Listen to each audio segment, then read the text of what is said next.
And it's our fault, put it on YouTube. That's our fault. It's never going to stay a secret if it ever was a secret. Yeah, you started it, it's all your fault. And I soon joined on. Welcome back everyone. I'm still here in the Hills residence. Yep, you're sat in Andrew's chair. I'm in Andrew's chair. It's a privilege. I had a good old snoop round. You would have seen a video before. If you haven't, then watch it and come back here. But yeah, we're going to do a bit of a sit down Q&A. If you see on Nic's channel, which will be linked down below. He's grilled me, I'm going to grill him. We're going to get grilled. A bit of grilling will happen. So let's crack on with it. My first question from my subscribers to you, Nic. If you could go back 25 years, what would you pick up that back then was everywhere, but now no one wanted? No one wanted. It would be video games that were everywhere. So what we're talking 25, that's 98? Yeah, 98 going to 99 now. Well, that's kind of when I started reselling. I was part-time at that point, and I was finding a lot of Nintendo. Game & Watch I was finding regularly. I was going to say that. Super Nintendo stuff was still out there. The kind of collector's market hadn't really So it was video gaming a collectible type thing then? Right. It was, but it was more niche. Yeah. It's a huge thing now. It's more nerdy then, whereas now it's sort of more normalised, isn't it? So I guess I would hoover up. I mean, I was hoovering up quite a lot of it, but I would go full on. Well, what's that? So 98, 99. So Furbies were around then, Pokemon. You'd get all your, Pokemon. That's what I would do if I could go back. Yeah. Get the unsealed boxes of cards and just put them in the loft. Wasn't that when it started? Was it 98 it started? Around then, I was trying to think of the trading cards, but was it Logan Paul or a YouTuber bought an unsealed or a sealed pack of the original cards for like $1 million or something? Something like that, but yeah, that's what I'd probably do, get some cards, not too big. The thing is, with hindsight, we would all be millionaires, right? Yeah, there's stuff right now you can get easily that in 25 years, in 2040, whatever, 2050, why didn't I just buy it and put it away? But to be honest, if I could go back there now, I'd buy Apple shares. Yeah, or Bitcoin, even though that was a thing. It probably wasn't even a thing. Yeah, exactly. But yeah, buy Apple stock. There you go. Yeah. That's what I'd do with all my money. But we don't have a crystal ball, and we can't see into the future. So that's part of the fun of it. I mean, when we had a retail store, we used to get sealed packs of Pokemon cards, Magic the Gathering cards. If I'd have just put a few of those away, makes you feel sick now. Well, we had accounts with Nintendo, and we'd get boxes full of sealed Pokemon games that are now worth hundreds and hundreds each sealed. Anyway, yeah. There you go. Good question. Quick fire one, gotta be quick. Nintendo or Sega? Nintendo. Yeah. Same here, Nintendo. I think I grew up with the N64. We was talking about growing up in the 90s and stuff earlier. And yeah, just getting my N64 that Christmas. I think, what was that, 98 Christmas, 1997? I can't remember now. One of those, yeah. That was my favourite ever Christmas present. I've got it on video as well, so I can really watch it back. But yeah, that's the best ever console I think I've ever had. I liked my Xbox 360 when it was online for the first time. But yeah, I still got my original Nintendo console as well with the original GoldenEye. So yeah, hands down for me. Yeah, well, I'm that little bit older than George. So actually my first computer stroke console was a ZX Spectrum. But my absolute favourite of all time is a Super Nintendo. Kind of your experience, but the previous generation. I was there the day it was released with all the money I'd saved up from my paper round to buy a Super Nintendo, and it's still, in my opinion, the greatest console of all time. But I had an N64, had the original black and white Game Boy, I had a GameCube, had a Wii, Switch. Nintendo is my thing. Well, I was thinking Sega. I did have a Master System 2, the bread bin I think it's called, before my N64, but I don't really remember it that well, not many attachments. Didn't have a Saturn, Sega Saturn. What else is there? A Sega. Dreamcast, I didn't have that. So yeah, Nintendo I've got lots of memories attached to, so yeah, easy winner for me. Nintendo. So we've been to the past 25 years ago. How about next year? It's almost a new year, 2024. I guess a question for both of us, but any tips on what we should be looking out for in a new year to resell? Looking out for in the new year? Oh, You're it's off me again. again. It's probably a rubbish offer. I know it's sold. Ah, it's part of my collection. What's that, your own personal stuff? Yeah, I've been selling off the Jurassic Park stuff. As we've moved, I cleared the loft. I was like, it's just sitting here. I might as well just get the money for it. 3 birthday cards for 30 quid. Nice. Show the camera and yours. 3 original 1992 Jurassic Park birthday cards for 30 quid. Not bad. But looking out for next year. Well, if we're talking about January, something to look out for in the charity shops is people selling on stuff they got gifted and it's still sealed. Yep. You can grab some bargains. It is getting harder to grab a bargain in charity shops, there's no doubt. But again, at boot sales, people will be passing on gifts they didn't want. Exercise stuff, running trainers, like gym stuff. Sweaty Betty is a good brand anyway, but people do want to lose the pounds in the new year. yeah, I do. But we've fit sometimes pick up a bit. I've given up buying them, but yeah, I don't know. I don't know what if there's new trends coming into next year. I think that's more generic. But as of 2024, I'm struggling to think because I don't know if there's a new trend at the moment. I'm getting old myself now. Well, we were, like you said, we were chatting earlier about the 90s. You're a 90s baby and I grew up in the 90s. 90s stuff in general is becoming collected and sought after. So it's a big niche, but 90s is totally the next big thing. In fact, it's already the big thing, I think, for collectors. The toys, the decor, the homewares, 90s. And to note, 2004 will be vintage. So 2000 to 2004, that era, they're already grown up. So kids born in 2004 are going to be 20 years old next year. So what does that make me? Antique? Yeah. So I'm trying to think what's 2004. For me, like the fashion, where I pick up clothes and shoes. As soon as I see a pair of like Nike trainers from early 2000s, I'm grabbing it straight away. Yeah. And it sells on Depop like that. So exactly. Yeah, every year that rolls around, another year rolls around, that's vintage. So the following year, 2005, when me and Amy met, will be vintage, which is scary. So you're getting old. We're all getting old. Yeah. Well, quickly about 90s, I mean, you mentioned clothing there. The whole 90s thing, over the last 5 years, you've seen that become, the values go up and up and up on 90s stuff. 90s jacket, you've had some great stuff. 90s jackets and trainers and all of that stuff. We don't do much in the way of clothing, but if you're into clothing, 90s is well worth looking at. Yeah. Jeff? There might just be payment. I know I sold more birthday cards. But it's the same buyer. Probably. I got £20 for 2 cards. Right, back to this. So one for Nick specifically, as it's to do with media. When you send a bundle of media, say 3 CDs, DVDs, who do you use and what size, weight, etc. So I guess just general postage. Who do you use and why? We use Royal Mail now for 99% of everything. I used to use couriers a lot more if it was cheaper for certain sizes and stuff, but now we're kind of in the middle of nowhere. You'll attest to how middle of nowhere we are. Yeah.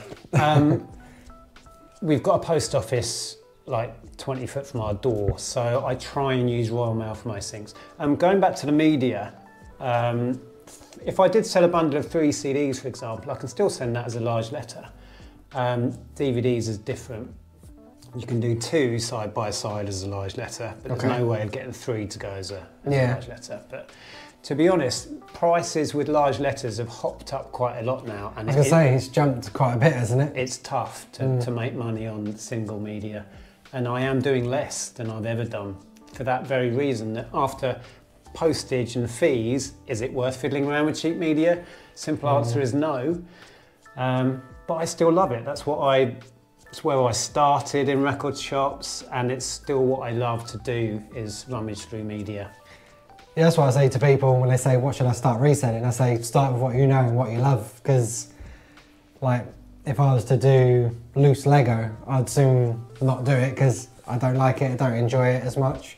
It's all right, but like, if I was doing that full time, yeah, it'd soon go. But whereas I like my vintage, my retro shoes and all that, yeah, do what you know, like media, I probably wouldn't touch it as much, but that's your passion, so. makes it worth it. Well, it's a lot easier to deal with stuff that you're excited about or you have knowledge of. Yeah. We can all learn new niches, but there's nothing like, I love selling records because I've been into it my whole life. I'm a record collector myself. So it's not like work. No, you know, exactly. If you bought someone's collection of Jurassic Park, you'd be like a pig in the proverbial, wouldn't you? You'd love it and make money out of it. It's exactly. Win-win. My postage, I have quite a few, I have a selection. So sort of if it's cheap and light, it goes every.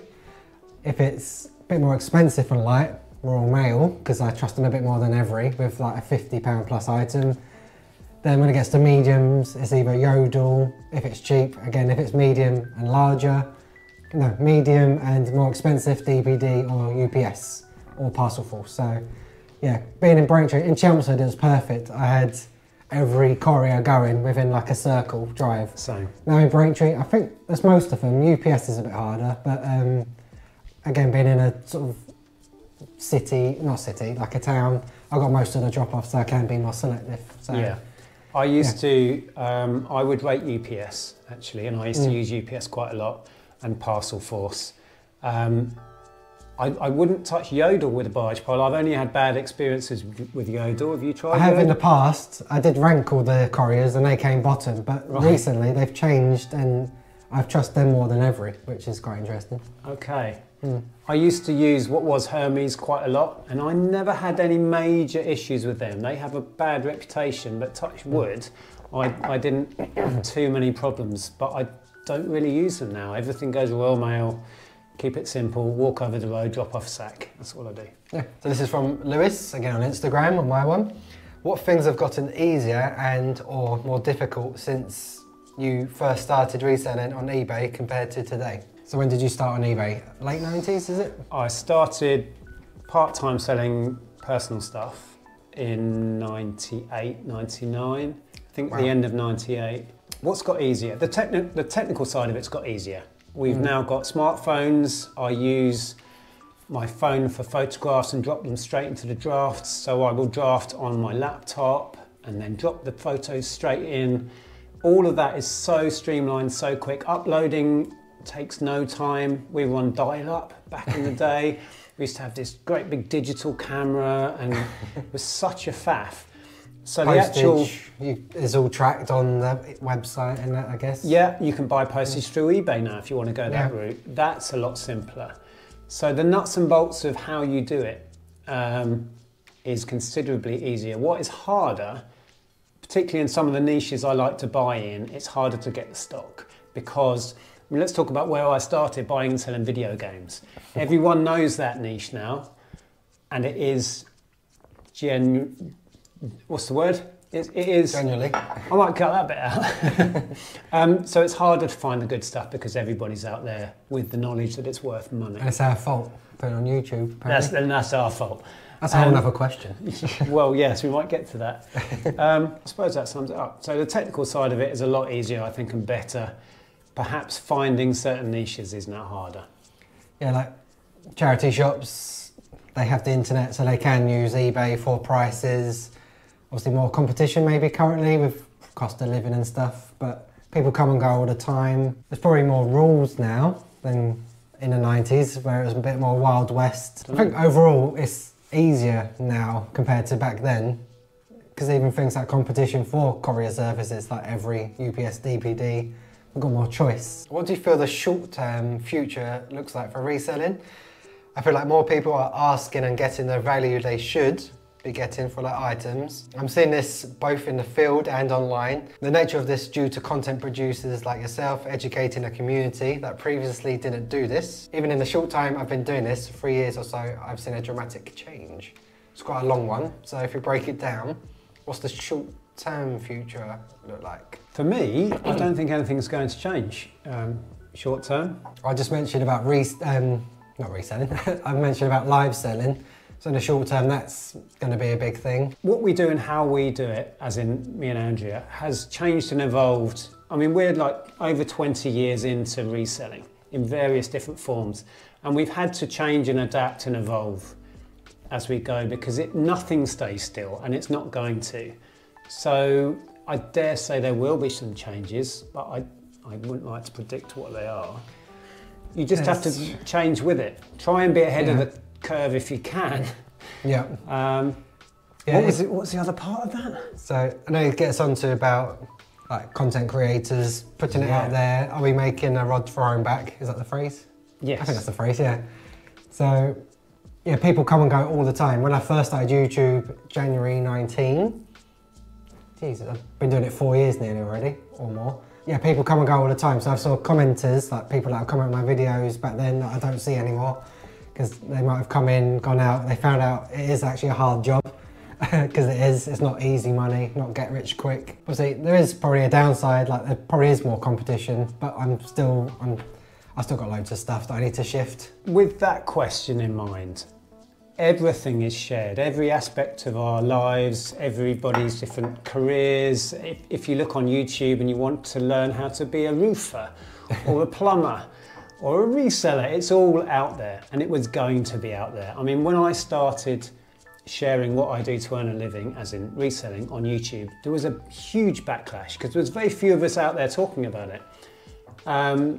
That has calmed down now because I think people are accepting that we are in the information sharing social media age. It was never going to stay a secret if it ever was a secret.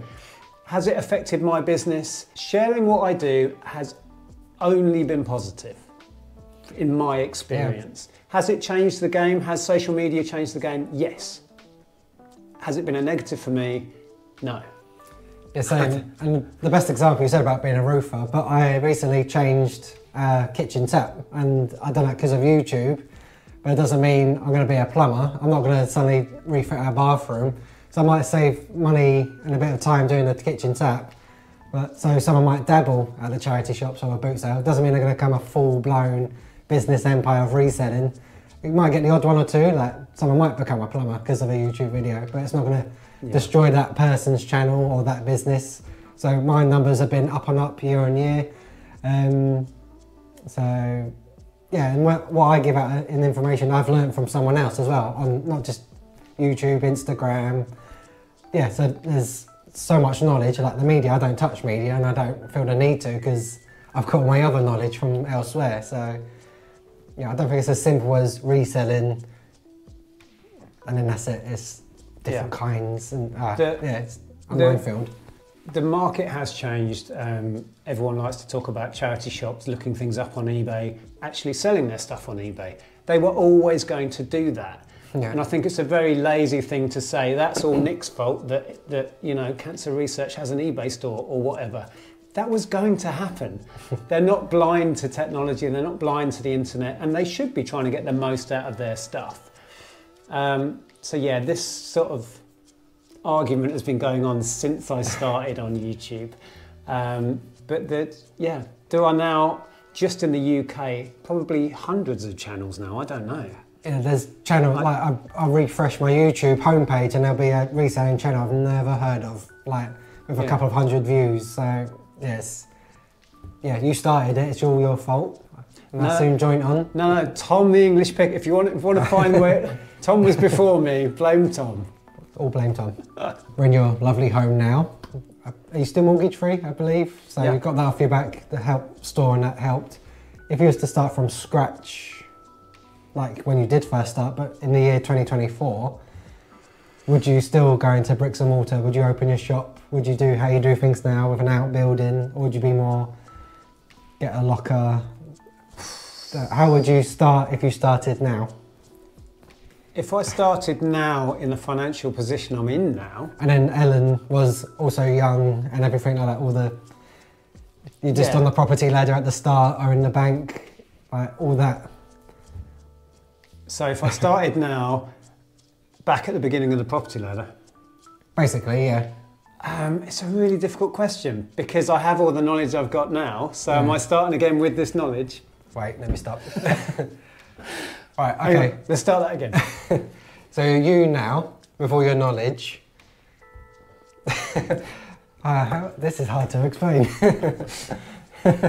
If I started to again... say it was you know what you know now, but it's your situation from 20 years ago, for example. So when you first started... What would I do differently if I go back and start again? Yes, but the year's 2024. Right, okay. This is hard.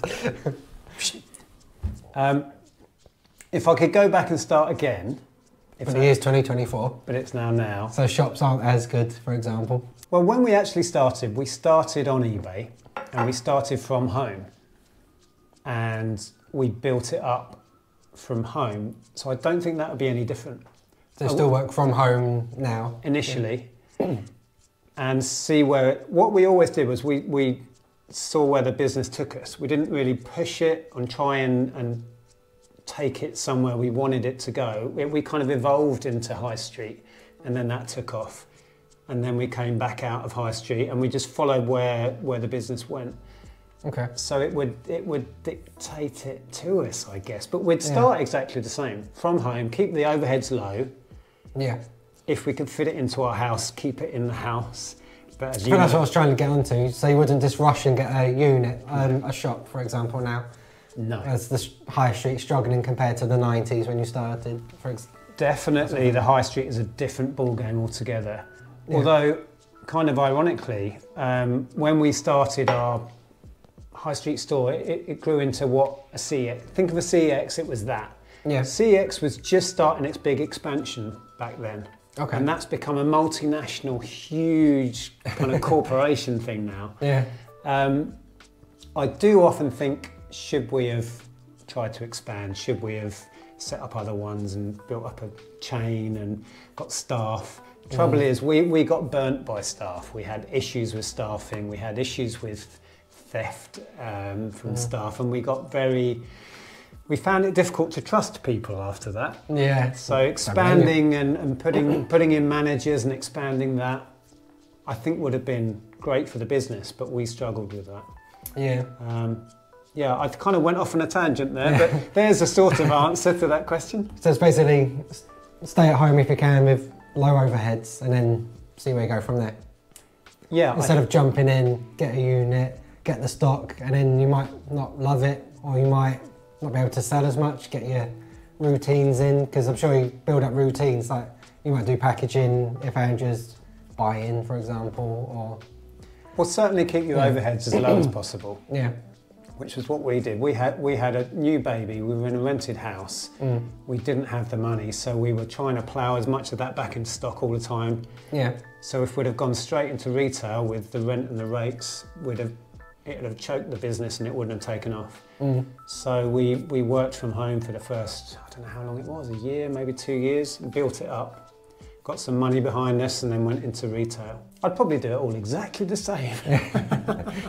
I have a quick one from Project Weaver. He says, just wanted to say thank you both. You are the OGs. I started watching 4 years ago.